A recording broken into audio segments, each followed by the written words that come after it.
All right, I call to order this October 9th, 2018 School Board Workshop.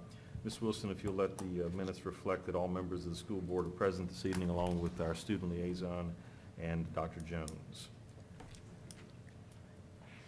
Brings us to the approval of the draft agenda for the workshop. Are there any changes necessary for the draft agenda presented? All right, is there a motion to approve the draft agenda as presented? So moved. Have a motion, is there a second? Second. Motion is second. All in favor of approving the draft agenda, please respond with aye. Aye. Any opposed? Motion carries 5-0. First item on the agenda after the approval is the public comment period. This is the public comment period for our workshop this evening. This is an opportunity for members of the public to address the board regarding any items on the agenda for the evening or impacting the schools. We would ask that the speakers identify themselves by name and address, and also if you would direct your comments to the board as a whole rather than any individual board member. There's a 3-minute time limit per individual and 5 minutes per group, along with a 30-minute total time limit. Public comment period is open.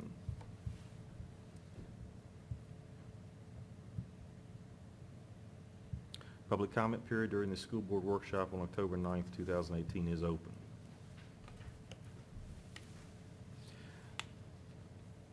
All right, seeing no movement, I'll bring the public comment period to a close. Dr. Jones, I believe that takes us to our first presentation of the workshop. Yes, thank you, Mr. Chairman. The first presentation is an update from the Gifted Advisory Committee on the annual report that they complete based on survey of parents and students. I'm going to ask Dr. Alejandro to come up, as she's going to introduce a member of the Gifted Advisory Committee who's going to share a summary with you this afternoon.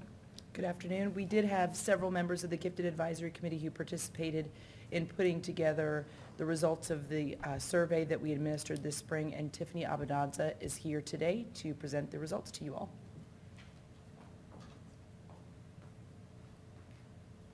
Just in case you ever run into me again, it's Abendanza. It's much more relaxed and southern than its Italian roots would suggest. So we had a lot of participation in the survey. Hopefully everybody had a chance to look over the summary. I'm just going to go through some of the highlights, not the entire part. As a whole, elementary students clearly love their tag opportunities, and when you look at the charts, the elementary kids overall feel like their gifted resources are hitting them right in the sweet spot of what they need, and that they all, 90% at least, want more time with their tag teacher.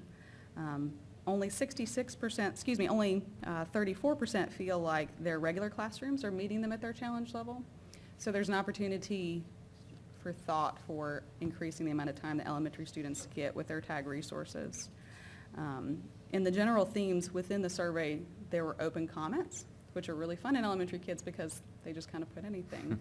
But one of the general comments that I loved was that they were able to challenge and exercise their brain with tag. Middle schoolers are clustered together.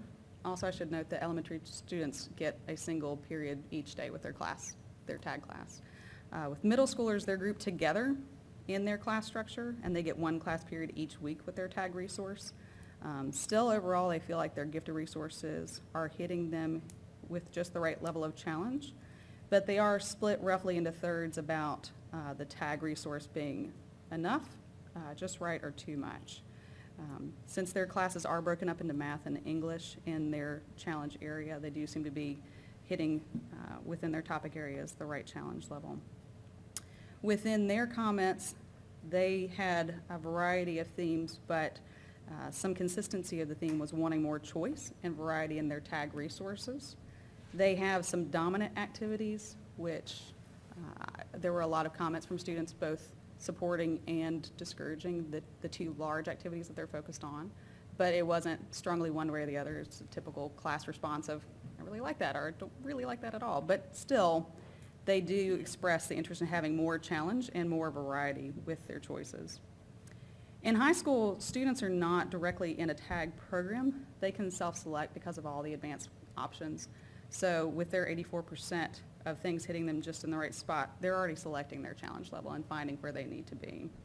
The thing that did arise out of the survey was that students and parents both didn't realize that there were opportunities at the high school level, so maybe the communication could be increased for high schoolers to know what outside activities are available in the school system where they could dip into tag-based activities. With teachers, the one piece that stood out was that 52% felt that they needed more training to improve their understanding of the characteristics of gifted education, but they do find that their gifted resource teacher who's embedded in the school is a great resource for them, even if they can't get their time periods to match up to get more time with that teacher. When they have time with that teacher, it's very helpful. With the parents, I do know the breakdown of how overall they broke across elementary, middle, and high school parents, but I don't know which open comments go with which grade, so it's hard to glean too much information out of the responses. But most of them do feel like their child is being provided challenge. There was a remarkable similarity between the 39% who don't feel like their child is getting the challenges they need and the 39% of elementary parents. So there's a theme of elementary kids wanting more time. Maybe there's also a theme of elementary parents, but again, I couldn't tease that out clearly. There were in the open comments several notes within the subset who felt like their children who were not getting challenged, that they were getting too little differentiation and maybe too much time spent with their gifted resource staff. The only notable communication piece was at the high school level, feeling like they needed to have more communication about outside opportunities at the parent level as well. With the administrator portion of the survey, it was a very tiny population. There were only 6 administrators within the survey. But within the open comment section, there was some concern raised that poorly motivated students might not be identified correctly, and just from the testing not really taking it seriously, and then they just kind of slip through the cracks. Maybe some more of a focus of a process in 3rd or 4th grade that more clearly focuses on that screening process. Do you guys have any questions? All right, questions from the board?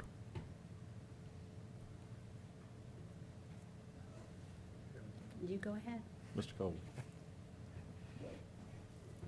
Thank you so much for your report. I do appreciate it, and I very much appreciate the concise manner of it. There have been questions in past years about demographics and are we representative of our school population? Can you speak to that, or Dr. Alejandro speak to that? Are we close to where we need to be, and, in terms of, are we representative in TAG of what our general population is? It's something that we review regularly. We do take a look at that, and it's something that we have to report out at the state level as well. So a lot of times, because of the way our demographics are, that exist with some small ends that we have within our population, it's harder to tease out, but we do look at that and review it.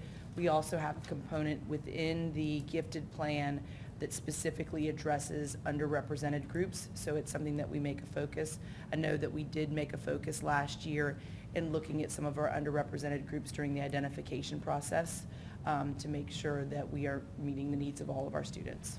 So I'm guessing that the administrator's comments were related, may have been related to that underrepresentation? Could have been, yes. Okay. Yes. Okay. And I noted in the summary that some of the teachers had not received any gifted training, but yet they had gifted students in their classroom. And I know that that's kind of a volunteer thing. Have we thought any about possibly doing something locally and then giving them a supplement if they, are there a couple of classes they could take that would make them better prepared that we could offer, and then maybe give them a supplement or something, or somehow compensate them for taking those classes? I don't know. I mean, every year it seems that's, I've been on board long enough to have seen that comment multiple times. I just wondered, I know y'all have been working on it. I just was thinking, if there's something that monetarily might be something as a budget item that we'd look for your recommendation on that. Sure. Certainly we have already our tuition reimbursement program that staff can use, but sometimes they don't consider things that would be something that they would have to seek out outside of things that are provided to them directly by the division. We did start a conversation a year ago with the University of Richmond about the potential for bringing in a course, and we can revisit that as well. Okay. Thank you. That's all I have. All right, thank you, Mr. Cole. Ms. Emil, did you have a question Sure. or comment? Thank you. That was a good question, Mr. Cole, because I think a lot of the teachers say for the endorsement, to get that endorsement as 4 classes or something like that, and I think that would be a good way for them to get it if they came here. I had 2 things that have stuck out that I've heard a lot about at the middle school is the future problem solving. I know that that is a big, important item for them, but I also understand the parents saying that it's too much focus is on that. I guess it's for the gifted students that are more outgoing, and they like that. But the ones that don't like to speak in front of groups, from what I understand, don't like doing it. So I'm wondering if we could maybe do less focus there. And also, I'm wondering, our gifted coordinator is also the gifted teacher there, and it seems like she doesn't have much time to be in the classroom if she's doing a lot of those activities for the district, which we need her to do. Has there been any thought about, having that be 2 separate people? No, we haven't talked about that in depth. Really, the amount of work that she does from a logistical standpoint, administrative standpoint, isn't that big of a burden. She does, has a role on the State Board of Future Problem Solvers, and that's certainly a passion of hers and something that she feels excited about. But we can take a look at that. The other thing is, I read the report and reviewed it. We have, in the new building, we have some other opportunities for students that we could explore. We have a STEM coach now at the middle school that may be able to offer some STEM opportunities to the middle school students, since they specifically asked for more STEM-related activities. So we could tap into that, and that's something that I immediately thought of. There's additional opportunities within the Learning Commons and the library that we may be able to bring to bear as well. So I think it's great feedback. I think that for some students, future problem solver is their passion as well, and I'd hate to see us cut back on that.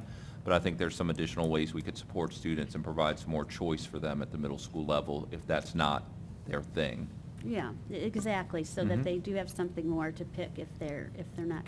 I'm not suggesting we do away with it, I'm just Right. asking for those that it's not their passion, as you said, to be offered other opportunities. Within the open comments related to that area, when they talked about choice, oftentimes they mentioned examples that would be more hands-on, which would be more STEM-related. In my Yeah. time period, it was Odyssey of the Mind. I don't know if that even exists anymore.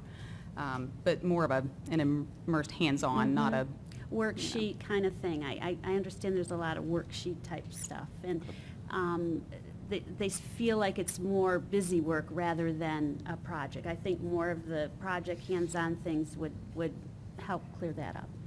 Great. Thank you. All right, other comments or questions? I'll just make a general comment. I appreciate you being here tonight and presenting this material to us on behalf of the committee. As a parent, we ask people all the time to be engaged, to serve on these committees, to come and lend your voice, your insight, your perspective to what the committees do. But oftentimes, the staff will report back to us on the work of the committees. They do a wonderful job with that. But you've taken your time to come to this meeting this evening. You have become very well versed on the material, the survey, what the results are, and I really just want to commend you publicly for your engagement in the process. I mean, it's exactly what we say as a board that we hope the community will do, and I appreciate you being here tonight to do just that. So thank you. no, thank you, appreciate it. You're welcome. All right. Dr. Jones? Uh, Thank you. Also, one quick question, I'm so sorry. Yes, ma'am. Is there something, as we're formulating the survey for next year, that you would like to see us explore more in the survey? I think there's always room for improvement with anything, and I know that Dr. Jones and his staff, the board, can maybe consider that a little bit, provide him some feedback, and then help you to do that. And We would hopefully appreciate you'll that. be engaged in the process again next year. I believe I'm leading the committee. Oh, this excellent. Coming year. If you do a good job, you get to That do more. sounded like a volunteer. Everybody write down her name. Good job. Thank you. Thank you, ma'am. Thank you. All right, Dr. Jones? Yes, thank you, Mr. Chairman. Next item is to receive information. This is a school board policy update. This is a policy that we spent a lot of time on last year and that the School Health Advisory Committee spent a lot of time on related to school meals and snacks. This is an updated policy. It's really the major change or revision to the policy is to bring into compliance with code about notification of school meal debt. So that's the main change you'll see in there. It didn't undo the work that our school nutrition and health and wellness committee did last year. So that's information that you're receiving tonight, and we'll look for approval at a future meeting.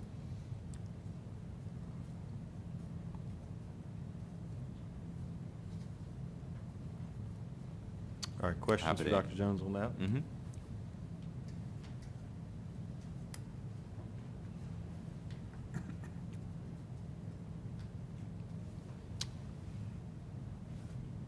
All right, thank you, sir. Yep. And then the next item is to receive information, the Student Activities Fund audits for the year that ended June 30th, 2018. I'm going to ask Mr. Johns to come up and go through the general findings of the Student Activity Funds audit. Yes, sir, and good evening. There are actually three items attached to this agenda. The first one is just a standard letter to the school board that talks about the auditor's responsibility and process. And if you would bring up the third attachment, that's the one I'm going to review. The second one is the thick book that just gives the school board the beginning and ending balances of each account at each school, what their revenues were within each account and their expenditures were. The meat of the audit is the third item, and that's the comments that the auditors have provided for each school. Now, this is the fourth year that we've used this audit firm. This is a 5-year contract, so they'll do the audit again for us next year, and then the county and school division will jointly issue an RFP, because this is also the same audit firm that does the appropriated fund audit. But starting with the third attachment that has the comments by school, if you could bring that one up. There are a couple of general comments that this audit firm has made every year, and it talks about cash receipts and the separation of duties. Because of the fact that we only have one bookkeeper, basically at each school, they see that as a risk, and they write it on every audit firm. If we look at the high school, the high school received two comments. One was they were on cash disbursements. There was one where an expense was charged to the wrong account, and because there was insufficient money in the one account to cover this rentals expense. What should have occurred instead was the expense charged to the correct account and a transfer of funds from two accounts to cover this expense, because you don't want any account to have a negative balance. You then have an audit trail, and you can come back and when that account gets the revenue in, transfer the money back. We've gone over that with the school and bookkeeper, and hopefully we won't see that comment again. So that was just the only comment at the high school. At the middle school, there were three comments. One was on cash receipts, and there were some funds held overnight by the bookkeeper. And our procedures require that deposits be made timely. And timely is defined as if you have more than $100, then you need to go deposit it. You don't necessarily have to make a deposit every day if you don't have that much in a week, but you at least have to make it once a week. And if a bookkeeper's out, we have procedures where someone from central office or another bookkeeper will make that deposit, so it is timely. There was one on cash disbursements, and that had to do with needing a purchase order to support the authorization of the expenditure. And there was one comment where an expenditure did not have a receiving report to indicate that the goods have been received. Typically what happens is someone at the school will sign off on the bill of lading or sign off on the invoice indicating that the goods were received, and that had not been done. As far as Flat Rock was concerned, they received one comment where funds were held by a teacher overnight. At Pocahontas Elementary School, there were no comments for that school. Powhatan Elementary School had 3 comments, and one was on cash receipts, again, where funds have been held overnight by a teacher. That was also a comment from last year. There was a comment on cash disbursements where a disbursement did not include supporting documentation to serve as a receiving report. And those were the comments. We, as I said, we've gone over each of the comments with the appropriate bookkeeper and the school. And we've seen these type of comments before, and so they're fairly general. So are there any questions that the board may have on any of these documents? All right, questions from the board regarding the presentation?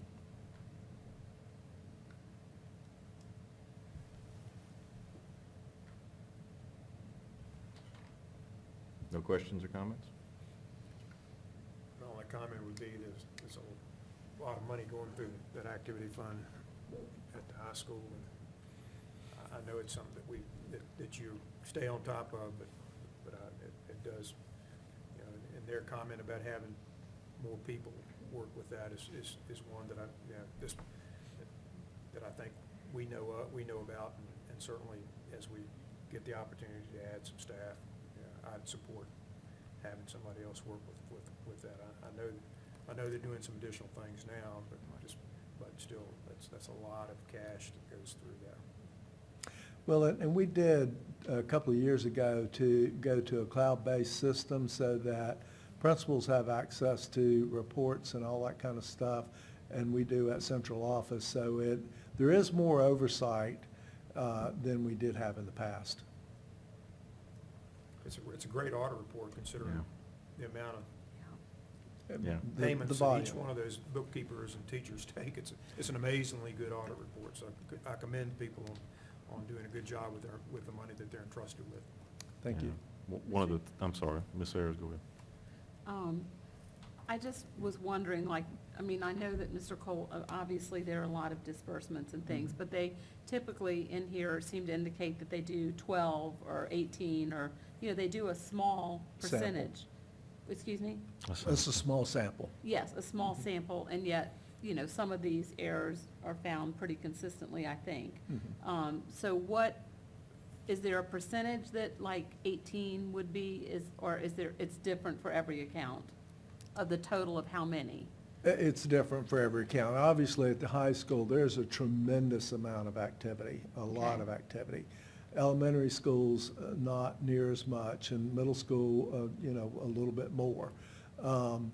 And I didn't this year. I know sometimes I have in the past listed the thousands of disbursements made at each school. So when you look at, okay, they found 3 things out of, you know, 25,000 things that happened, but they're only doing a small sample. Now, what we do at central office is we will go out some years and we will do a pre-audit at the school to make sure that they have their stuff in order. And so sometimes we're able to do 100% of that, sometimes not 100%, but that does help us as well. So you feel, even with the small sampling, that we're doing a pretty good job? that it's- Absolutely. Yeah. with the Absolutely. I mean, the volume. thing is that, you know, and the whole purpose of this is to make sure we're following the rules and make sure that, you know, they are all legitimate approved purchases. And even though when they may write an audit and say, like there wasn't a purchase order, so there wasn't a pre-approval, that check has 2 signatures by the principal and somebody else, so they know that it was okay. And they're just pointing out things that happened that you didn't make this check mark on our procedures, but that doesn't mean that that purchase wasn't approved some other way or some other time. Okay. So, all right. yes, I'm confident that things are going well and the bookkeepers are doing a good job Okay. and tracking those funds well. Okay, thank you. So am I correct in reading this, that in almost all of the cases where we had some issues last year, particular areas, there were no repeat findings in those same areas? That is correct Right. most of the time. Yes. Right. And to me, that's a tremendously important part of an audit like this, is because it's also an opportunity for us to identify some weaknesses. Right. Figure out some things that we need to work on, address training, whatever the issue may be, to do better next time. And I think that that's what this reflects, as I read it, is that in the things that were identified previously, we fixed them. You know, that, you would like to have a perfect audit report every time. That certainly is your goal in what you do. But as Mr. Cole pointed out, there are a lot of transactions that pass through these. And I think overall, this seems to be a good audit report. And to me, it's important that the findings that were identified previously, they've been addressed. They are not repeat findings in there for the same things for the most part, which is exactly the outcome you'd like to see. It's a constructive growth document. So I think that that's good. I would commend you and your staff for that fact, along with the staff from the various schools. I think that's an important element of this. Thank So, you. other comments or questions? All right. Thank you, sir. Yes, sir.